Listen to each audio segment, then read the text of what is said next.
Bienvenue dans l'espace venteefficace.com. Donc je vous rappelle que l'espace venteefficace.com est créé pour les vendeurs, les vendeuses, les entrepreneurs, entrepreneuses qui souhaitent pratiquer la vente autrement. Donc nous pensons que les techniques de vente et les pratiques de la vente traditionnelle, comme on va l'appeler, sont un peu trop agressives pour nous. Et donc nous souhaitons pratiquer autrement en étant plus doux, en étant plus respectueux de la relation. Voilà, donc comme cela étant dit, nous poursuivons la saga des vidéos concernant le persona. Et donc, je vous expliquais un peu comment on peut définir un persona en quelques mots. Hein. Et je vais vous donner un exemple. Donc, je vous avais promis de vous donner un exemple. Alors, je vais citer l'exemple de... On va l'appeler Luc.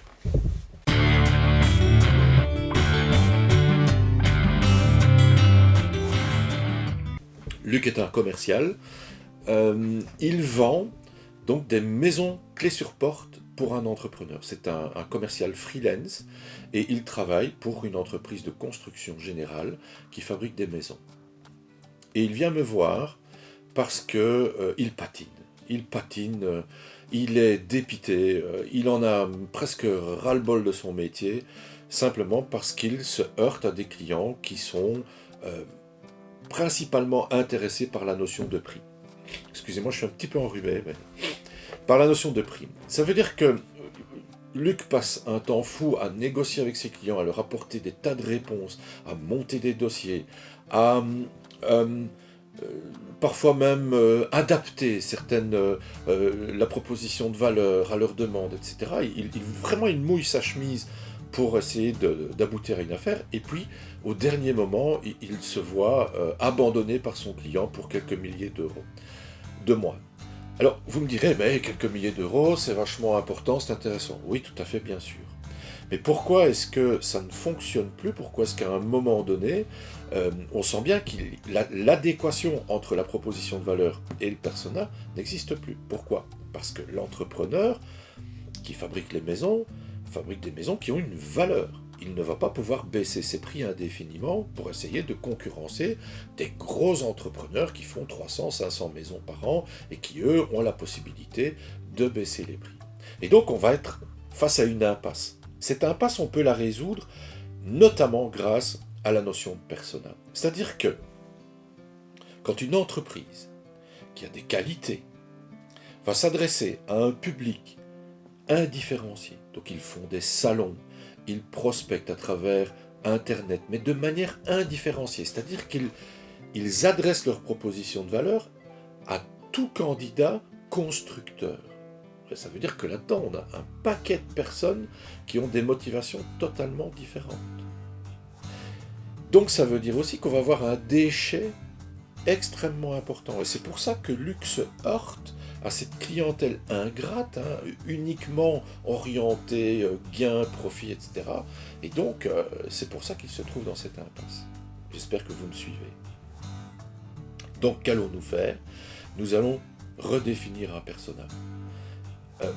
Entre parenthèses, c'est clairement quelque chose qui est utile et nécessaire dans l'histoire d'une entreprise, parce que l'entreprise au départ connaît bien son client, elle évolue, les produits évoluent, la proposition de valeur évolue, et donc à un moment donné, il est possible que nous nous éloignions de notre client, ou que notre client d'origine ne soit plus le client d'aujourd'hui. Donc ce recadrage, ce recentrage sur le persona, je conseille de le faire régulièrement. Revenons-en à Luc. Que s'est-il passé ? En fonction des caractéristiques de l'entreprise, en fonction aussi des caractéristiques intrinsèques de Luc, sa personnalité, sa façon de travailler, comment il envisage son offre, sa proposition de valeur, etc., nous allons définir un client type, son client idéal. Et dans son cas, son client idéal, c'est qui?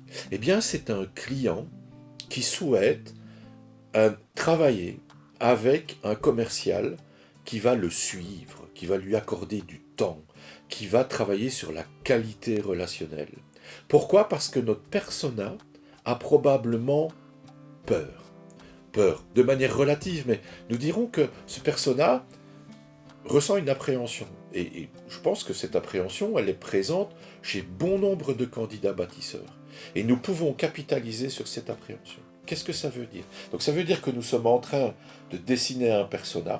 On va lui attribuer des caractéristiques. C'est clair qu'il doit avoir un certain pouvoir d'achat.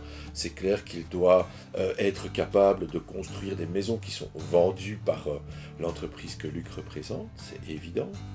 Et en même temps, on va dessiner un persona dont la principale caractéristique sera cette notion de cette crainte, cette angoisse d'être abandonné, d'être mal conseillé ou d'être embarqué dans une aventure rocambolesque avec des rebondissements, avec toute une série de problèmes et d'ennuis.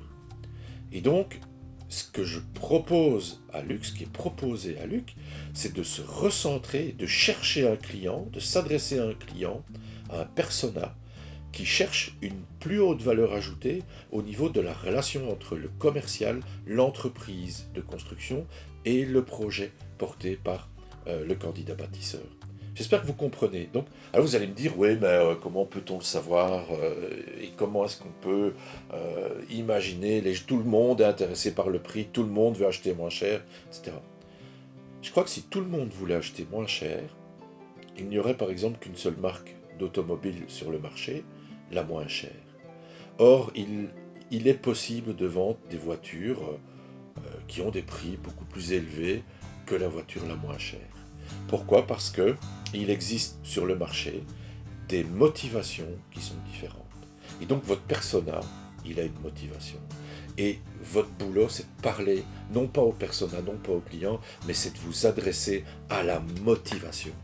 C'est ça qu'il faut faire. C'est ça le point sur lequel vous pouvez vous appuyer pour vous relancer et trouver de nouvelles perspectives, de nouveaux marchés, de nouveaux clients. Donc, j'espère que vous avez compris cette histoire. Luc, complètement dépité, perdu face à une clientèle qu'il ne reconnaît plus.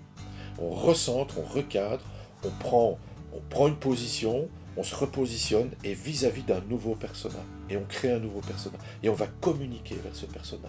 On va parler à ce persona. On va utiliser les termes adéquats pour ce persona.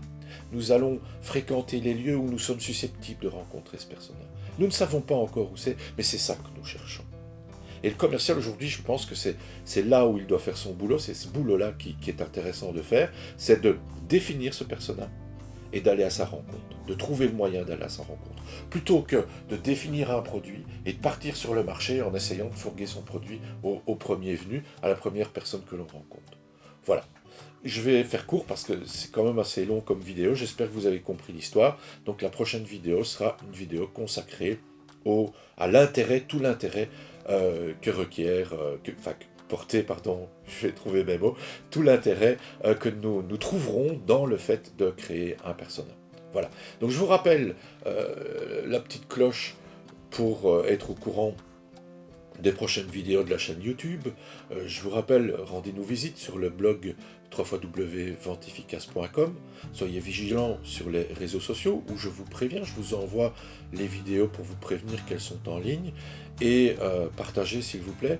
Vous savez qu'autour de vous, il y a probablement des personnes qui se posent des questions et qui se demandent comment elles vont pouvoir enfin vendre en étant, comme je le dis, gentil. Voilà, merci beaucoup, à la prochaine vidéo, au revoir.